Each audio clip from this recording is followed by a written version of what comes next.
Welcome back to the Tracy Take. It's going to be a fun episode today talking about really Zach Wilson and the New York Jets offense and really how explosive that they all look. But before we get into that, make sure you subscribe to this channel and be sure to leave a like and a comment to help us out with the YouTube algorithm. Ryan, I can see Rue is already really excited to talk about Zach Wilson. Yeah, apparently I'm raising a Jets fan, which is kind of, I guess that's how Dad felt when I told him I was a Patriots fan. Yeah, it's probably that's just karma, all things come around. Yeah. So, but I will say I'm really excited kind of watching this Jets team, and I'm not trying, and I'm trying to check myself to make sure that this isn't, the preseason hype. Oh, they're 2-0, but it's the preseason, trying to get all hype. Just trying to look at the quality that's on the field of this first team offense. Yeah. And they look really good. The offensive line looks solid. It seems like they have a pretty solid run game. And I want to get your overall thoughts on especially after this week 2 performance of Zach Wilson. Yeah, no, definitely. And so I think that's one of the things that's overrated in preseason games is the actual score. The thing you want to look at is the situation that the team is in, how they handle the situation, how they handle the game speed. Because while it is still preseason, especially with the first team, it is the closest they've ever been to an NFL game speed. And so far through the first 2 weeks, and especially in week 2, Zach Wilson looks improved from an already what I thought to be a NFL-ready quarterback from week 1 of the preseason. I mean, going 9 for 11 for 128 yards and 2 touchdowns was, incredible. Against a pretty solid defense. That Packers defense isn't a slouch or by any means. They were able to hold their own throughout all last season. Yeah, and so far through 2 weeks, the only bad throw I actually really saw him throw was he was rolling out to the right side of the pocket, and I think he tried to throw into Corey Davis, and he just kind of threw it behind him and at his feet. But if you're going to throw a bad ball, throwing one low isn't really the worst thing you could do. Yeah. So so far, he's just looked incredible. And as a Patriots fan, I'm upset about it a little bit. But also as a football fan, I do like the fact that I think the NFL is going to have a new star quarterback in Zach Wilson. I just think he looks that good. Yeah, no, he absolutely has been looking solid, and it's just his poise in the pocket. I think it was one of the first. I think it was on the first drive, but I'm very curious to see what Corey Davis' stats are at the end of the year, because on the first play, or one of the first plays, it was about a 15-yard post route. Zach Wilson stood in the pocket and then just slung it right in the middle. Corey Davis had the confidence, or just had no fear. It was right on the numbers and caught the ball for a nice 15, 17-yard gain.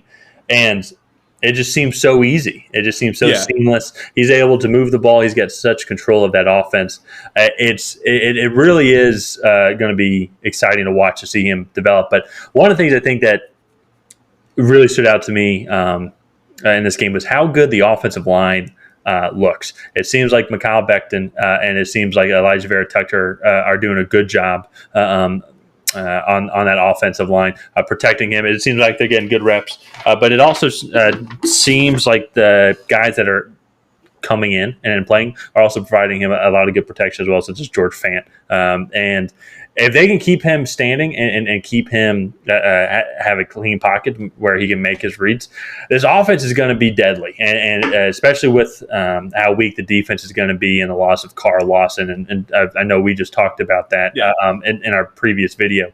But this offense is going to have to put up points. It's really given me a Cincinnati Bengals type vibe with Joe Burrow. They're going to put up a lot of points, and this defense is going to be super weak. And so it's going to make for a lot of fun games to watch. Hopefully Zach Wilson doesn't tear multiple ligaments in his knee this year. I hope not either. I don't think anyone is really going to kind of want that. But no, especially Zach Wilson. But they are going to have a lot of exciting games to watch, and it's going to be interesting to see how this team develops over the next couple of years, because I also see them kind of going, both those teams, particularly the Jets, on a path of where the Cardinals are at now. Now the Cardinals with Kyler Murray are competing for division titles, can make the playoffs. I think they can make a deep run. I think they're going to be very underrated.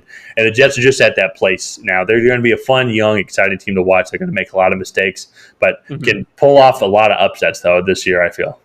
Yeah, no, definitely. I think that they're ready to surprise a lot of teams. I I think it's very possible that they are not the worst team in this division this year. Yeah. I think the Dolphins. There are still some doubters about Tua, but I think the Dolphins. They're the most inexperienced team, in my opinion, in the division besides the Jets, and so I think those guys really could be really close in skill level. I actually think the Jets' offense might be a little bit better with Corey Davis, Elijah Moore, and then Zach Wilson's newfound favorite target apparently is Tyler Kroft, who caught 2 touchdowns this week. Yeah, and so I think that I really think the Jets are on the come up, and they'll be competing for a playoff spot next season, if not the season after that. So I mean, I would say it is still possible that they don't finish last in the division. But if you look at Miami and the Jets, the big difference to me is going to be the defense.